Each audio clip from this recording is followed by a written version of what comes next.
Before we started, Jeff, I did want to mention recently, actually, there was a contest, and I actually submitted 10 puns into the pun contest. Do you have any idea how many of them I got selected? No. How many? No pun in 10 did.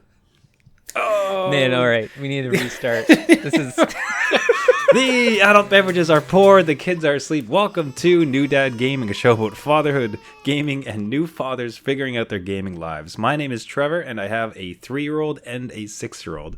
And I'm Jeff. I have an 11-year-old, an 8-year-old, and no puns in me. So everyone's trying to surprise Jeff. Everyone's coming at him from all sides, and in fact, even your own kid, before we recorded, tried to pull one on the old man. Yeah. I'll just let everyone know what that sounds like, but here it goes. So, if you heard that, they now know I record, and they set in whoopee cushions on my chair here. That's so perfect. I do love they're trying to prank you, though. That's what age did that start? Because mine aren't quite there. Like they'll try to joke as in like, oh, they're not in the room, and like, Dad, where am I? That's kind of the extent of it, but not actual pranks. When did the prank start? So about a year ago, my son knows how to rickroll us. Oh, jeez. And our whole house is hooked up to Google Home with Spotify, so he can ask Google to rickroll us in any room that he so wishes at any time. So maybe that's when the prank started. But now they're getting... See, now I have to get them back, though. You can't let like a prank go unanswered, so... No, if you come for the king, you'd best come to kill. So don't miss, right? Don't miss. So everybody, so great to be back here. We had some more move-related delays, but here we are back on the air. So great to be so, and to keep things going with the summer, just right where we left off, it's beer picks of the week. Yep. I'm continuing my world tour. We had England, we were Scotland. Well, that's not much of the world. That's more. Well, had Hawaii. Well, again, yeah, that's not really. I can't really call it much of a world tour. Anyways, because another nation that anyways at least is New Zealand, and this one which we're drinking this week is from the Renaissance Brewing Company Voyager IPA. So hailing from New Zealand. I don't know if you've ever had Innocent Gun. I think it is. It's I hope I'm not misquoting it, but they put their beer in another spirit barrel, and it really comes through. That kind of hit me with this. I almost thought that's what it was going to be. Okay. Is that there was some sort of extra finishing, because it is this really wild, kind of spicy finish to it, which they even kind of call it out here. So inspired by the boldly hoppy ales of old, Voyager IPA is a rich, satisfying ale with an emphatic hop bite. Okay, that is a good way of putting it. Wow, that's got the vocabulary out for all that. We generously hop it, first with kiwi hop varieties, and then finish it with fugels for a spicy floral finish, resulting in an ale fit for an emperor. So, yeah, it definitely hit. It is very notable. When I first drank it, I did not quite a spit take, fortunately, but it was, it did not just go quietly into the background. So, as I'm sipping and enjoying it, though, it's quite tasty. Again, probably not something you're going to have 2 or 3 of, because it is a bit bolder, but delicious and very interesting. Worth a pickup if you can find it. So Renaissance Brewing Company Voyager IPA. Yourself, okay. Jeff, what are you sipping on tonight? Well, I'm not going worldwide. I'm staying local. So it's in Kingston, Ontario, but I'm going with the theme that you had with musical guests. Mm-hmm. So musical beer, Sam Roberts Band, Canadian band, I think Juno Award winning. Makes his own beer, and it's something. And it's a liquid. It's just with what's available here. It says Spearhead Brewery has teamed up with Sam Roberts Band, and they're donating a portion of all profits of specialty 6-packs to Sam Roberts Band Ale to save hospitality.ca, which is great. Great cause. The beer itself, I'm not used to it. I get PTSD from Side Launch, and if anybody has listened to the show, I don't like Side Launch. One of them, it was like their wheat beer. It had a taste to it. Yeah, there's one. It's a wheat beer and it's banana cloves. That'd be the... Okay. That I looked at the ingredients again to double check. It's not that none of that is in here, but it has that same taste to it. So it might be like maybe it's the malt, like a really sharp malt, or I don't know. Anyway, it is not my style. I will drink the rest of it, see how it sits. But just in case I get a little angry during the show, this isn't really calming me. I kind of wish I knew a Sam Roberts song off the top of my head. Yeah. To help like layer it in over it, but I unfortunately kind of forgot them. So play it in, yeah. Oh, hey, at least it's for charity. You're drinking to charity. That's all that counts. Absolutely, great cause. Yeah. Now we talked a bit before the show. I recently was able to dip into The Ascent, which just launched on Game Pass. Okay. And it's an isometric, post-apocalyptic type shooter. So almost think Diablo, but steampunk. Not steampunk. Blade Runner. So if Diablo was run in a Blade Runner type world. So when I saw this game, because I did want to play it, I do not have Game Pass. I know everyone loves Game Pass, and Game Pass is the thing. But it reminded me of that old PC game. I'm not sure if anybody knows it, but Crusader.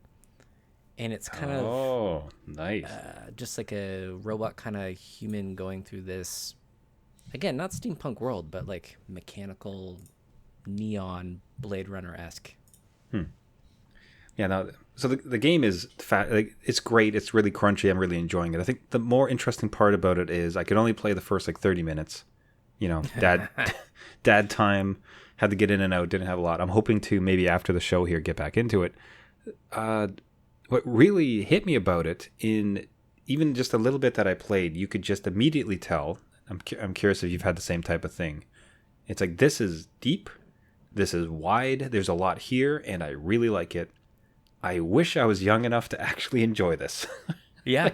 I wish I had time. Absolutely, right? It's like one of those things where you're like, wow, all these systems in this game seem really, really involved and will take a lot of my brain power to understand them and make them work so that I can win at the game. And I have had those games. I love Divinity Original Sin just off the top of my head. It is a game that requires a lot of brain power and a lot of just thinking about what's going to happen next and planning, and is very deep. So if this is like a game like that, I can totally understand where you're just a little light on time. You need to be in that age. 20 years ago, 10 years ago, let's say 10. 20 is too much. Yeah, I'm just thinking like 10 when you had your nights, when you had some weekends, and you could really put in some sessions. I think it's not. I don't think this one's going to be. There's going to be parts where you're supposed to meet up with other people, have player types that match off each other. Great. Oh, okay. I think it's where I'm more concerned about is it seems there's going to be a lot of side quests. There's going to be a lot to do. There's going to be a lot of things to achieve and check out and upgrade. And that's where it's like, I'm going to have just enough time to do the base story in the bare minimum possible. And that sort of just saddens me in that welcome to Dadland. Like, you're barely going to be able to enjoy this as much as you want. Right. And knowing you, it might make your eye twitch a little bit if you can't do the side quests. You know, it's going to be those unanswered question marks on the map. And knowing that you won't have the best character at the end of the game, you know, because you do those side quests, you meet a boss, you're like, whatever, man. Like, that's my favorite. I'm going off. Absolute favorite. I love being overpowered for bosses. That's the absolute best. Yeah, because you're like the no fail. Like, I am going to breeze through this. I've done everything else in the world. I'm ready for this. But yeah, if you're just playing the base missions, it's kind of unnerving. You're just going in. I'm like, I hope they built this game just for the bare minimum. I hope they have a dad track. Basic no damage mode. Now one of our favorite dads over on Twitter, and that's at Ritter Gaming. He'd posted out an interesting question to the community, or rather to Twitter, just asking who uses parental controls for their kids' games and platforms. And Jeff, you had some on my side. My kids really haven't. Their experience with it is so locked down. Although I'll kind of talk about a bit more of that later in the show. Yeah. But it's so locked down, there's not really need to have overarching grand parental controls because it's very limited what they can do. You have messed a bit with parental controls, so I understand. Yeah, just really familiar with PlayStation. And the offering there is I can go into the rating of each game and say what to turn off for each profile, which is great. So my older one can obviously access a little bit more of what I can share in my gaming library with him. And my younger one, I'm going to tone it down a little bit, and I'll turn it off when we want to all play together, and I'm there, and I can watch them. But I find that PlayStation has a lot of parental controls there. What did surprise me was Nintendo's offering, just being a family-friendly console, and maybe they don't really need to go down that rabbit hole too much with just the games they offer. But their parental controls are really just timing. So if you want them on for an hour, you can set 60 minutes on the app that you have to get, and it'll show you the playtime and when the time's up, and you can turn off the console from there. But there's no real, like, I only want them to play G-rated games or whatever. Like, there's nothing like that where you can really set that. And then the profiles, it's just like they can access any game that you have on the home screen. So... Man, that's really bizarre. That seems like a swing and a miss. Like from the family fun console that is Nintendo Switch, like the family system, they don't have some sort of stronger, better capabilities. Right? Like you could have Doom sitting on the home screen and then Mario Kart next to it. And it's just, and you can't customize that either, right? Where, at least you can organize, well, in PlayStation 4, not PlayStation 5, but folders, right? Hide stuff away. Can't really do that here. So yeah, it is kind of odd, but maybe Nintendo just shrugs and says, you'll buy it anyway. Or like, yeah, I wonder what it would be if you're going to dedicate it as a family console, you're just not going to have them there, or bizarre. I can't believe it's just timing. That's really, unfortunately, I can't really speak to the Xboxes. That hasn't come about yet, but I don't know that it's from my general understanding of it, it doesn't sound like it's quite as strong. It sort of sounds bizarrely that PlayStation has the strongest parental controls, no?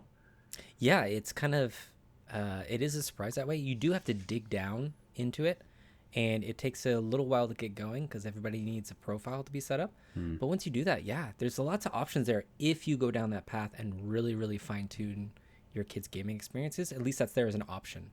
Again, don't have to turn on if you don't want to, or you just set playtime limits like Nintendo does. You can do that on PlayStation pretty quickly. So, well, one of my greatest ways of having parental control was to, in fact, have a controller in my hand. And I don't have that anymore, Jeff. I don't have a controller in my hand anymore. No. You know what happened in my household? What's going on? So my youngest, which you'd think this would be, gaming dad achievement level up for us, but my youngest, is turning 4. My oldest has introduced him to gaming. Nice. Well, that's so good. He's always been around, in so much as, my son and I would be playing, and he's in the room kind of jumping around playing about. So it's not like he's never seen it before, but just recently my oldest son wanted to get him in and started to give him a controller, and they started to play Mario Kart. My favorite part is that at one point he actually left for a snack in Mario Kart, but all the settings were for, automatic racing, pretty much. He's still at 4th place. Not even just touching it.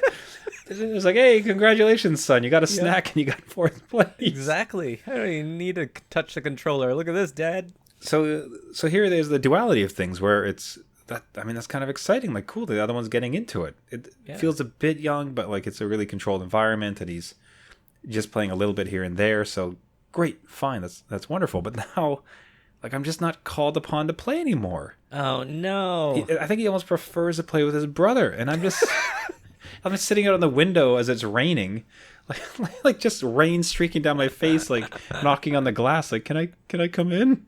What about me, guys? What about your old man? They hand you the controller that's not plugged in. They're like, here you go, Dad. Oh, they would. Those jerks. No battery. I guess I gotta I suppose I have to try to weasel my way back in and see if I can find a controller. And I will say we just recently moved, and we've been just beyond ourselves trying to get things unpacked, get things out of boxes. So I haven't had a lot of downtime. Right. So hopefully that changes a bit and I can be with them a bit more. But yeah, man, I'm replaced. Did you go through that? Have you been replaced before in your dad career? I will say I have been replaced. Oh. It did work out to be a phase, so I would enjoy it. That's my advice to you. It might seem a little upsetting now, but you'll wish it was there again. You'll learn to love it. That's right. But yeah, definitely when my younger son was playing along, and my older one wanted to introduce him to a lot of games, like, hey, you got to try this and look how good I am at this, right? Like he wanted to show off a little bit to his younger brother. Completely okay, like as long as they're, not each other's throats. But yeah, I was replaced because they wanted to go off on their own and play the games. And it's very hard to find couch co-op games more than 2-player that makes sense. So I was left out a lot of the times. And then when a couple years went by, a little bit older games, they wanted me back in. So okay. I will say it is a phase, at least for maybe the Mario Kart phase, we'll call it. But as they get older, maybe the Diablo 3 phase, you'll be back in there. Who knows? Man, that is so hopeful. That gives me so much hope. Where it's like, look, just all these like kind of smaller, child-friendly games. Take a knee, just take a pass. Don't worry about it, and then you'll be hopefully brought back into the fold to steer them through some of the older titles. Yes, that is my advice to you. That's me just prophesizing for you. I've been there. Don't worry about it. Okay. It was at first, I'm telling you, it was just a roller coaster of emotions because I first saw him kind of playing around and and they were just like having a ball. And I'll say this too, like there's something about seeing both of them like together, laughing and playing together. Because I think about my brother and I when we used to play. Yeah. You get those kind of fond memories about when you and your own family used to do it. And like there's something kind of special about playing with a brother or a sister. Yeah. Right. There's something about that kind of young, familial bond. Very special. I'm very fond. So to see them happen, it's like, there it is. My childhood is repeating and they're laughing and this is so heartwarming. Hey, can I play? No, we're fine. Like, wait a minute. Yeah. Absolutely. Like that's the product of like what you've kind of given them, right? And now they're running with it and you're like, oh wait, like this was my idea. You still need me in this, right? So you still need me, understand. Right? Yeah. No, but okay, I'm telling you, like hearing you speak about it, that gives me massive hope. So I think we'll. It's on tape now, so you can shove it in my face later if it never happens again. Jeff, it never got back. They never came back. They stole my other consoles. I have nothing. Nothing. But now, so that means that I am getting a lot less screen time.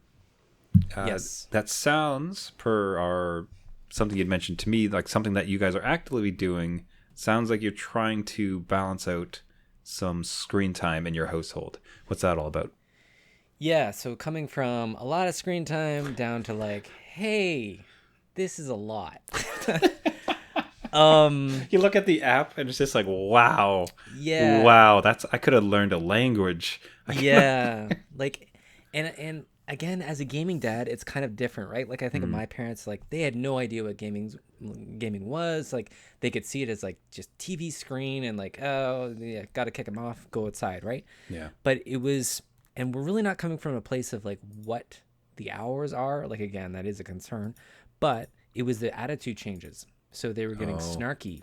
Oh no. They were getting like, oh, I get to game before I do my laundry, right? Like it wasn't like a give and take. It was just like, I get this, I'm owed this, and I don't have to do anything else, right? Could I say that I kind of had a visceral dad reaction when you said that? Oh, I could do it before my laundry. It's like, excuse me? Yeah, exactly. I think we just triggered every dad listening to the show. Where it's like every dad just like looks up immediately like, what was that? Pardon me? Yeah, it's the double take, right? Like, what? I said pardon. Yeah, in the dad voice. So yeah, that's where we were coming from, where that attitude was not sitting right, wasn't really helping anybody, because then obviously they would be upset, we would have to be upset to deal with their upsetness, and then we'd have that conversation.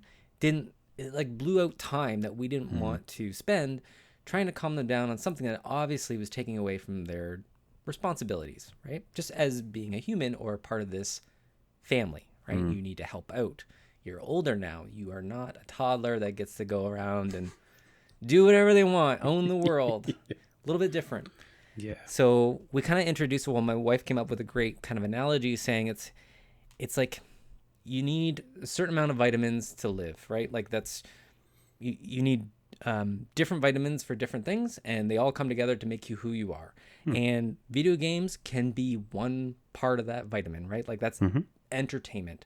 But you need other things. You need creativity. You need to go read. You need to go outside and just burn off energy. Activity, Like all this stuff comes together to make you who you are. And some days will be a little bit more vitamin of one category than the other. But then, you know, maybe the next day it kind of balances out, right? So we introduced that to them. And to kind of like reset everything, we invite them to the screen. So if we want to play a movie or something, we invite them to come watch. Or we want to play a game, invite them to come play a game.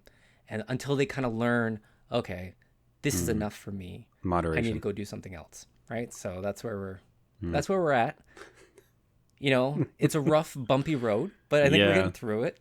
It's gonna quick story and then a question, because it's just sort of funny when you say they learn the moderation. One thing that had happened was at some point I realized that I would almost prefer my kid to play Minecraft than watch YouTube, especially some of the YouTube he was watching. It's like if I need you to be on a screen because we're, you know, unpacking, for instance, and I really need you locked in for an hour so I can concentrate, I'd almost prefer you be playing Minecraft, which is, in my view, creative and like challenging, as opposed to just YouTube drivel.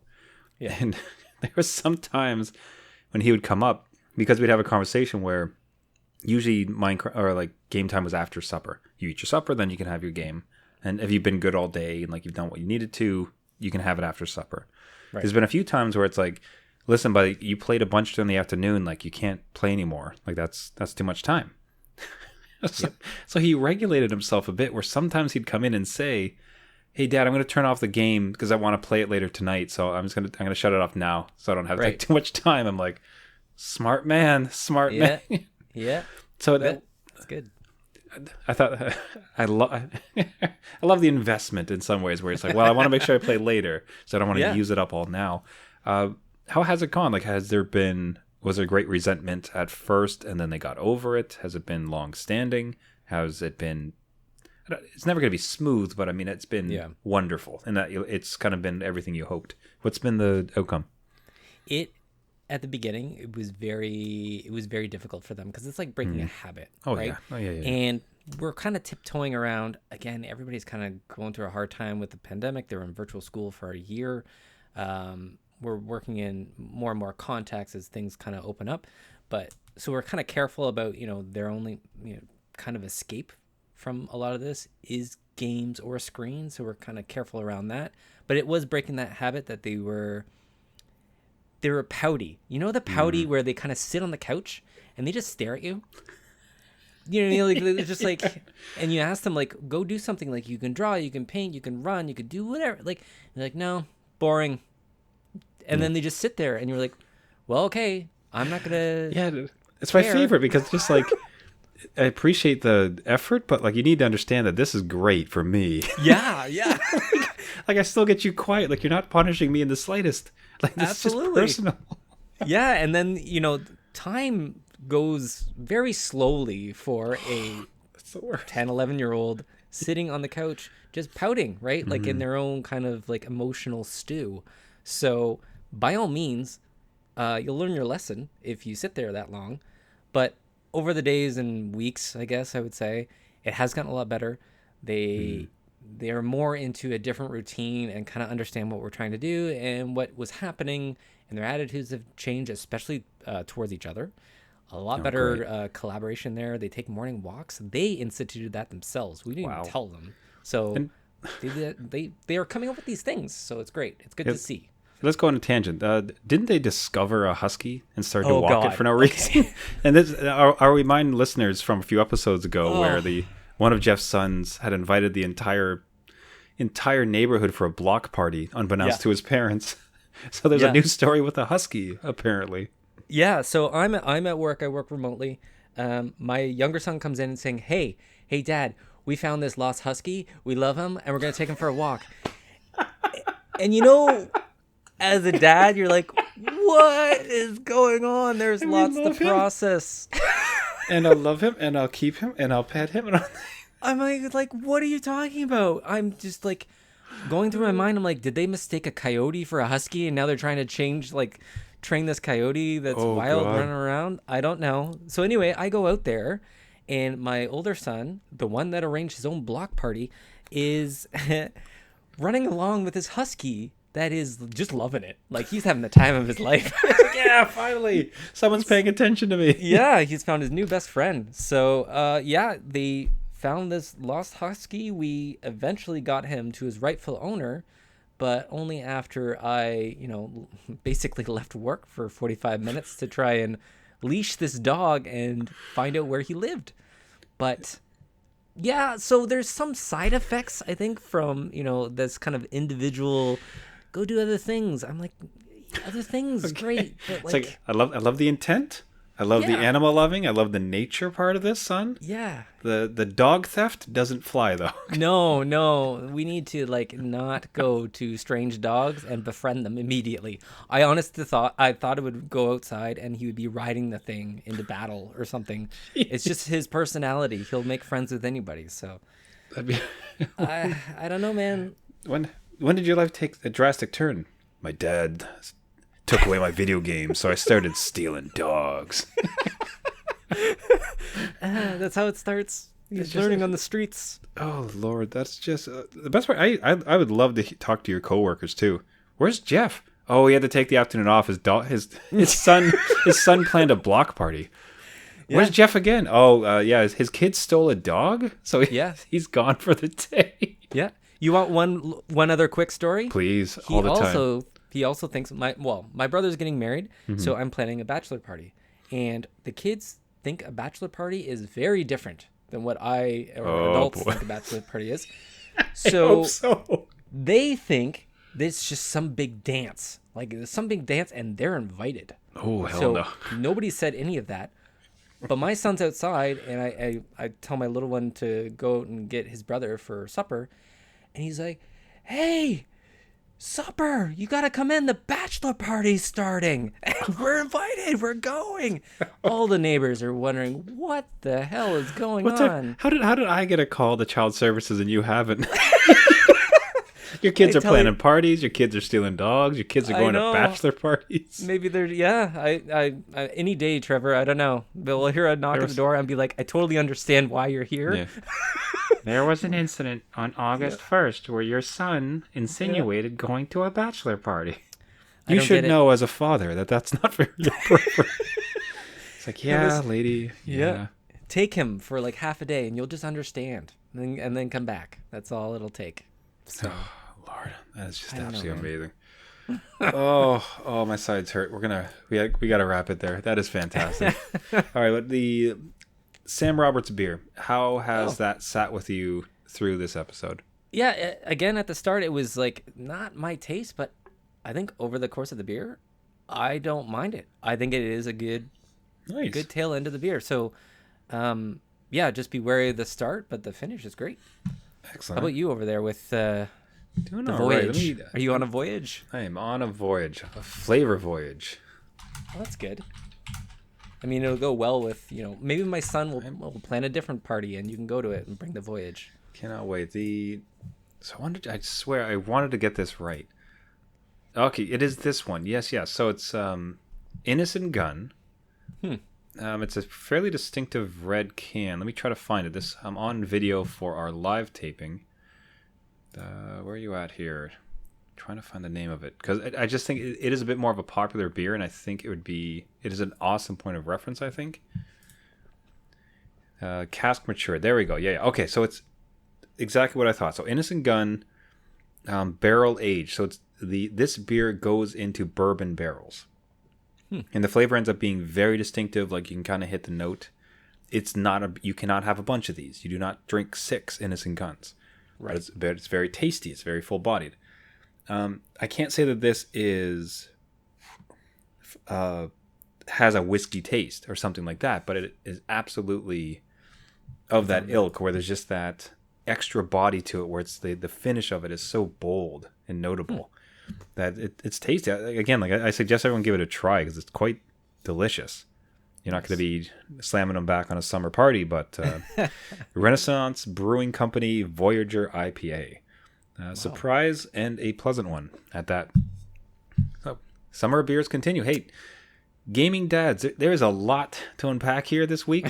Sounds like we could have a lot of help. Have you had any experiences with parental controls that you could pass along tips for other gaming dads? Have you had dog capers with your sons that you might be able to go? Is there a game that you yourself just wish you'd got into or able to more than you suspected of it? Do you have any tips for screen reset times? Have you tried to kind of walk back, have your sons or your kids being too much in front of screens? Yeah. Have you had the great sadness that I'm experiencing of being kicked off my console by my two sons now teaming up and playing? We'd love to hear all these stories. Reach out to us at our website, newdadgaming.com. Leave us your story. Would adore and love to be able to feature that on the show. Reach out to us. But everybody, thank you so much for listening. This has been New Dad Gaming. If you like the show, you can find us on all the major podcasting networks. So that is Spotify, Google Podcasts, iTunes, Stitcher, any of the major ones. Just search for New Dad Gaming. If you want to interact with us, we'd love to hear from you at New Dad Gaming on Facebook and Twitter. And as I mentioned, on the website as well. If you like the show, it helps us incredibly if you subscribe, if you rate us, leave a comment, and share it along for any other new dads who game.